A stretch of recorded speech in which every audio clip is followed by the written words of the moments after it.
एक कुत्ता सुनकर जा रहा हूँ।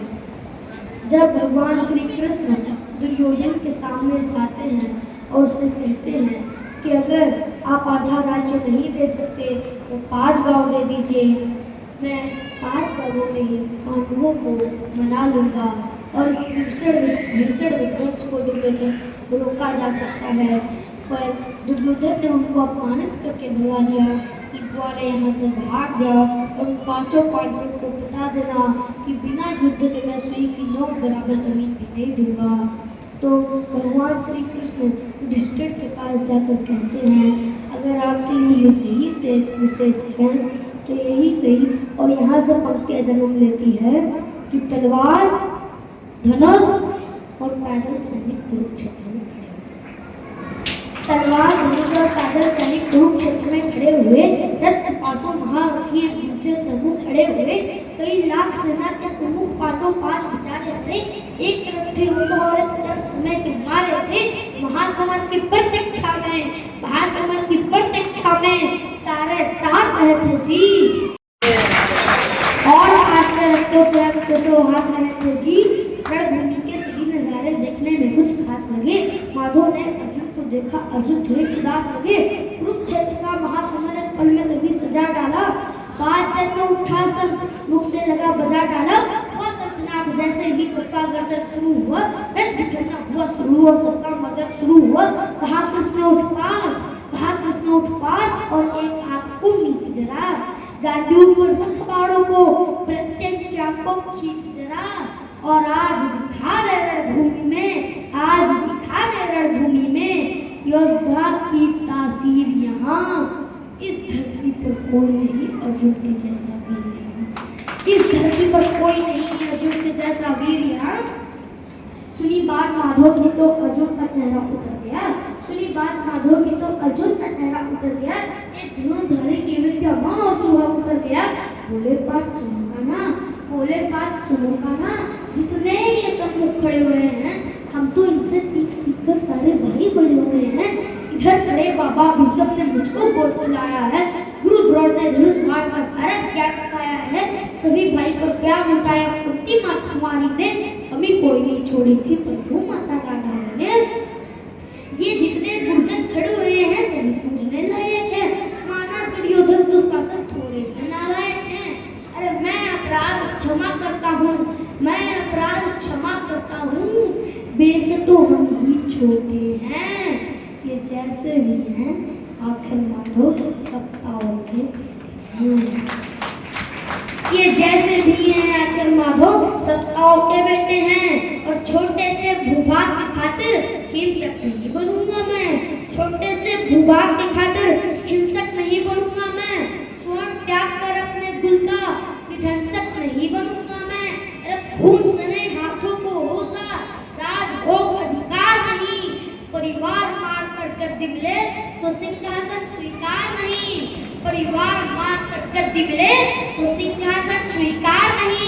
और रथ पर बैठ गया अर्जुन, मुंह माधव से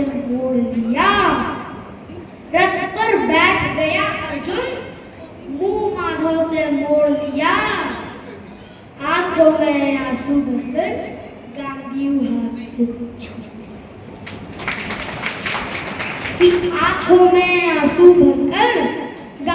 हाथ से छोड़ दिया। गांडीव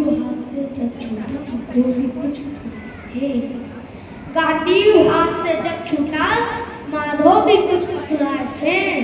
सिर्फ पाठ पढ़कर हुआ मन ही बदल थे कि मन में सोच लिया अर्जुन की बुद्धि ना सटने दूंगा, समर भूमि में बाढ़ को कमजोर नहीं पड़ने दूंगा। धर्म बचाने के खातिर एक नौ ध्यान शुरू हुआ। उसके बाद जगत गुरु का गीता ज्ञान शुरू हुआ कि एक नजर में रणभूमि के कलका डूब गए माधव।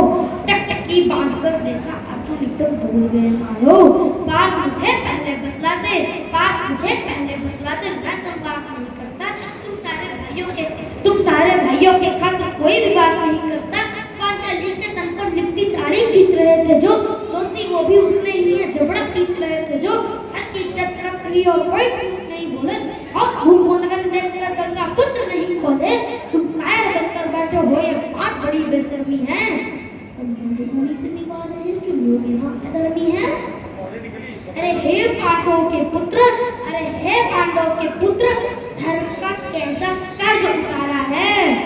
और 16 होने थे आंखों में पर बह,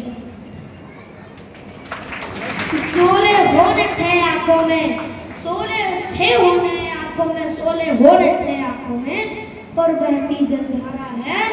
और गांडीव उठाने में पार, गांडीव उठाने में पार, जितनी भी देरी यहाँ होगी, गांडीव उठाने में पार, जितनी भी देरी यहाँ होगी, इंद्रप्रस्थ के राजभवन में उतनी अंधेर वहां होगी।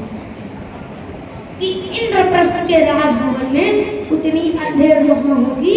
धर्म और अधर्म की गहराई में खुद को नाप रहा अर्जुन, धर्म अधर्म की गहराई में खुद को नाप रहा अर्जुन। असुधार भी तेज हुई और थर कांप रहा अर्जुन।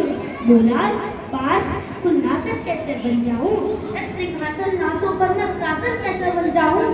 कैसे उठेंगे कर उन पर जो कर पर अधर लगाते हैं। कर का मतलब हाथ, अधर का मतलब होता है होठ। जो मेरे हाथों को चुमते उन पर हाथ कैसे उठाऊं। कि कैसे उठेंगे कर उन पर जो कर पर अधर लगाते हैं। करने कुछ जिनका सोचा कि कभी स्वयं उठ जाते हैं। इन्हीं करों ने बाल काल में सबके पैर दबाए हैं। इन्हीं करों को पकड़ के तुम्हें पिता में मुस्काए हैं। अपनी बारों की नोक को इनकी और करूंगा मैं। केसो मुझको मृत्यु दे दो, उससे दूर करूंगा। केसो मुझको मृत्यु दे दो, उससे दूर करूंगा मैं।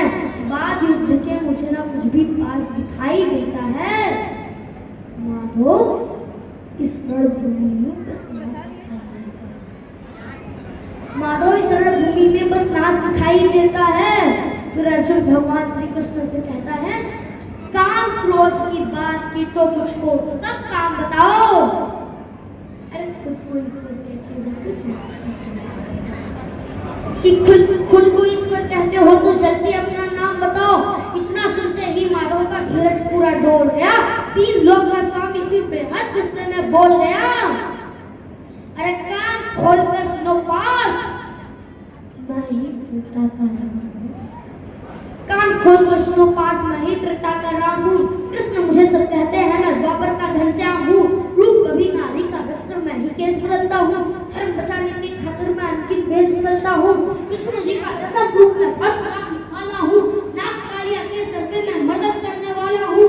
बाकासुर और महिषासुर को मैंने जितना गाड़ दिया, बाकासुर और महिषासुर को मैंने जितना गाड़ दिया। धर्म बचाने के खातिर हिरण्यकश्यप फाड़ दिया। औरत नहीं तनिक भी चलता है, बस मैं ही आगे बढ़ता हूँ। रथ नहीं तनिक भी चलता है, बस मैं ही आगे बढ़ता हूँ।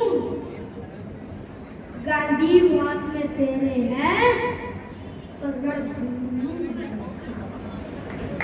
गांडीव हाथ में तेरे है पर रणभूमि में मैं लड़ता हूँ। जैसे ही मेरे माधो का तक थोड़ा सा बड़ा हुआ, सहमा सहमा साथा अर्जुन उत्तम रथ से खड़ा हुआ।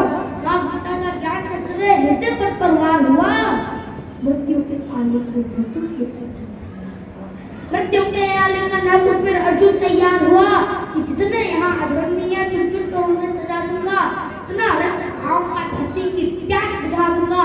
जिधर बाढ़ चले पार्थ के सब पीछे हट जाते थे। रणभूमि के कोने कोने नासों से फट जाते थे। धर्मराज के शीश के ऊपर राज मुकुट की छाया थी। धर्मराज के शीश के ऊपर राज मुकुट की छाया थी। सारी दुनिया जानती थी ये बस और धर्म क्या स्थापित जिसने, धर्म क्या स्थापित जिसने, बोलो उसका विधान की जय। हाथ उठाकर सारे बोलो चक्रधारी भगवान की जय। Thank you. जो आपने अभी थोड़ा सा सुना, यहाँ आए हुए सभी अतिथियों का स्वागत करते हैं। कल आप लोगों ने भगवान का जन्म देखा है। अब आज 56 भोग लग रहा है।